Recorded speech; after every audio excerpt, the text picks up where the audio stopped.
Thank you for joining me today. On July 11th, 1804, Alexander Hamilton and Aaron Burr leveled pistols at each other.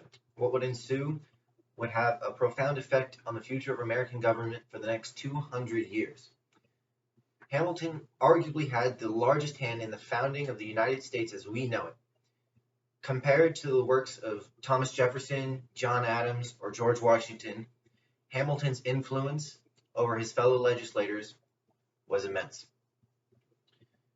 I was largely inspired by Ron Chernow, who wrote the book Alexander Hamilton, and Lin-Manuel Miranda, who adapted that book into a musical, very popular musical, Hamilton. When examining the life of Alexander Hamilton, there are four main points. There's his childhood in St. Croix and his early life. There's his Revolutionary War era service. There is his appointment as Treasury Secretary of the United States, and there is his infamous duel with Aaron Burr.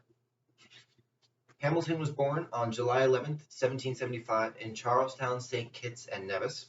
He was the son of James Hamilton and Rachel Fawcett Lavian, illegitimately. He began clerking at age 11 at a local trading firm. His superiors noticed his outstanding talent and may have even financed him in his journey to the American colonies to begin schooling. There, he joined King's College, but did not graduate formally.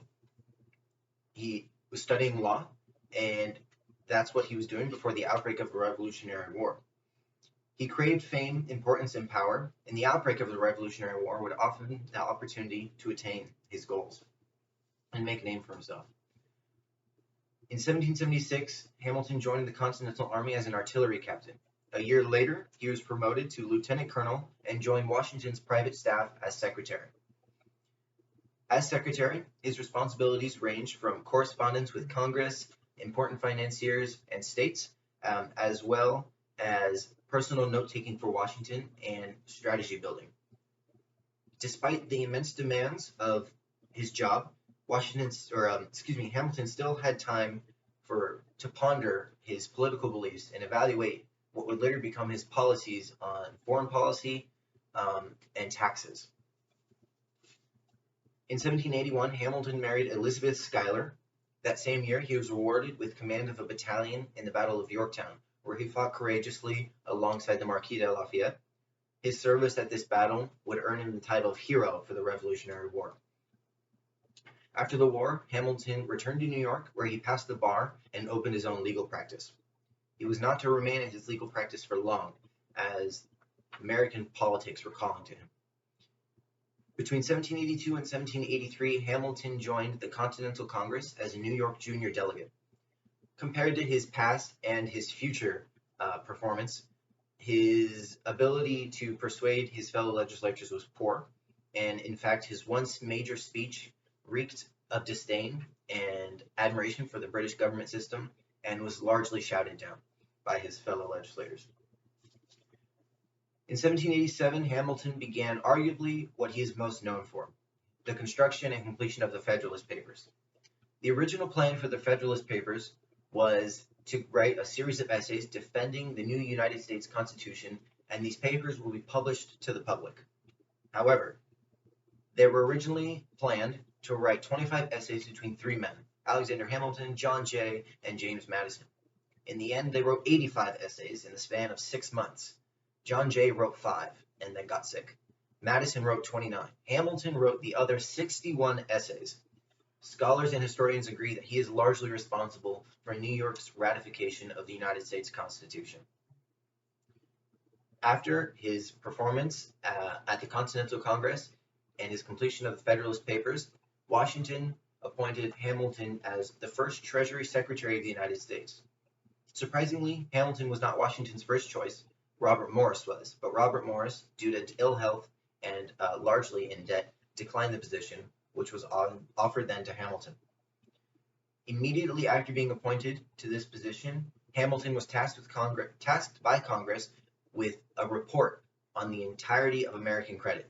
His report, labeled Report on Public Credit, coupled with his next two reports, Report on Manufactures and Report on the National Bank, would define his career as Treasury Secretary. However, his funding scheme was largely unpopular. This funding scheme was his plan laid out in those three papers to rebuild American credit. It was largely built on taxes and so was unpopular in the southern states. Due to his large family, the Reynolds affair, and his growing debt, he retired from his position as Treasury Secretary in 1795. However, after retiring from government, Hamilton loomed a remaining presence in the Federalist parties, often influencing elections. In particular, Aaron Burr felt slighted by Hamilton. Hamilton twice cheated Burr out of his political ambitions, first as President of the United States, and then secondly as New York's governor. Both times, Hamilton persuaded legislators in Congress, as well as his fellow Federalists, to cast votes for Jefferson or to oppose votes for Burr.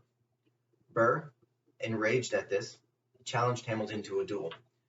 Notes were exchanged between the seconds, that is, the two people responsible for overseeing the duel, and on July 11th, 1804, Hamilton met Burr at the Fair of Honor.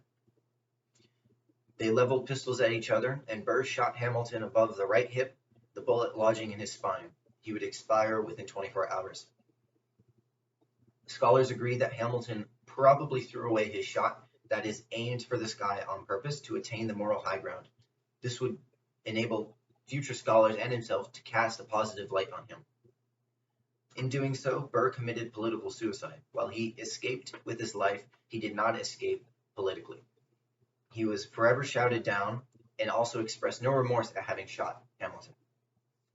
The life and motto of Hamilton is a moving one and often can serve as an inspiration to all of us. That is, I'm not throwing away my shot.